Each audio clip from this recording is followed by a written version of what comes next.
Tu veux savoir qui a survécu aux guerres, aux crises, aux persécutions dans l'histoire? Ceux qui sont partis.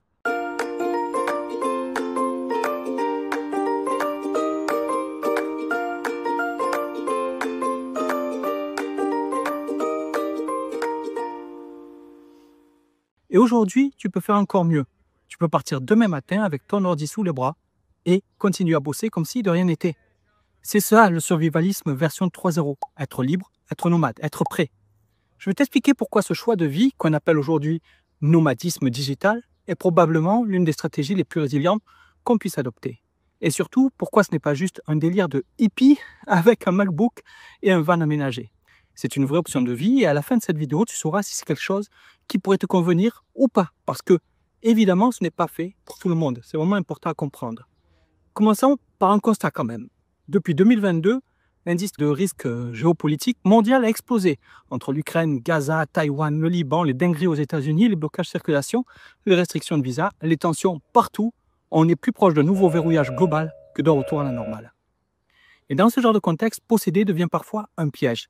Ta maison, tu ne peux pas la déplacer. Ton CDI, il saute avec un plan social. Ta voiture, tu ne peux pas facilement traverser une frontière avec. Tes habitudes, elles deviennent tes chaînes. En revanche, si tu as à la limite seulement un petit pied-à-terre dans un pays sûr, mais surtout un sac, un ordi et des revenus en ligne, tu redeviens mobile. Tu peux t'adapter, tu peux partir. Et souvent, tu n'es même pas exposé aux mêmes sources de stress. Tu vis hors des radars, loin des infos anxiogènes en boucle, des conversations de caisse sur les élections, des collègues déprimés par la situation. Depuis 2013, on vit comme ça avec Christine et notre fils Logan.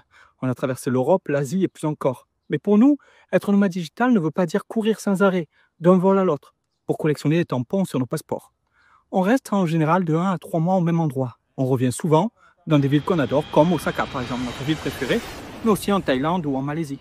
On a connu quelques petites galères, et encore que, mais on a aussi échappé à beaucoup de tensions parce qu'on a toujours pu dire, allez, on bouge.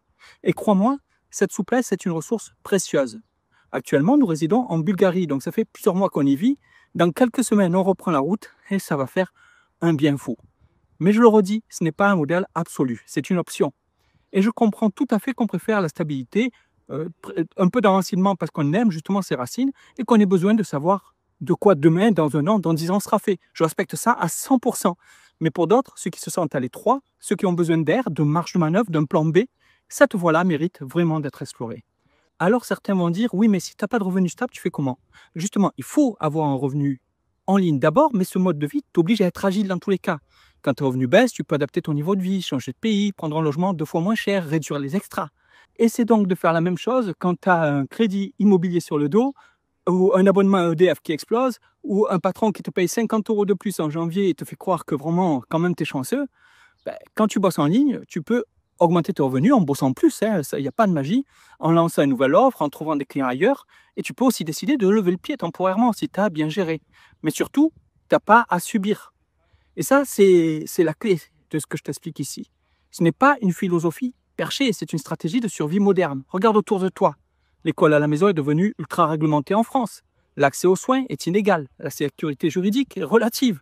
Et on ne parle même pas du pouvoir d'achat qui ne fait que chuter. En étant nomade, tu choisis ton lieu de vie, ton réseau, ton système de santé, ton éducation pour tes enfants, ton environnement. Tu reprends le pouvoir sur ta vie. Alors oui, encore une fois, tout le monde ne peut pas vivre comme ça. Ça demande un certain profil, un mental, une capacité d'adaptation et surtout, il faut une base financière minimale. Mais pas besoin de 10 000 € par mois. Beaucoup de familles nomades tournent très bien avec 2 400 € par mois, logement inclus, à condition de ne pas brûler tout son budget, d'épargner chaque fois que possible. Moi, vraiment, je te conseille de mettre un minimum 10 à 20% de tes revenus mensuels de côté chaque fois. Mais aussi et surtout de rester flexible.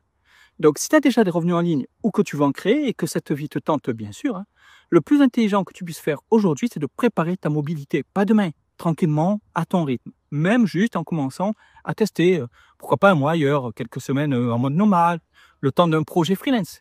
Et si tu sens que ça te parle, que tu veux explorer cette piste, alors ce que je peux te dire, c'est vas-y, teste, à condition de d'abord, encore une fois, avoir des revenus en ligne, tu n'as rien à perdre, sauf peut-être quelques chaînes au passage. Et pour t'aider, tu trouveras gratuitement des tas de conseils sur notre blog ou mieux en rejoignant notre liste email. Tu trouveras les infos dans la description et Voilà. Même si tu n'en es qu'à l'étape de réflexion ou que tu t'intéresses seulement aux revenus en ligne ou pourquoi pas au changement de vie en général, ben abonne-toi avec Christine. On a plein d'autres vidéos pour t'aider à tracer ta voie. Et puis, laisse un petit pouce bleu, ça fait toujours plaisir. Je te dis à très bientôt.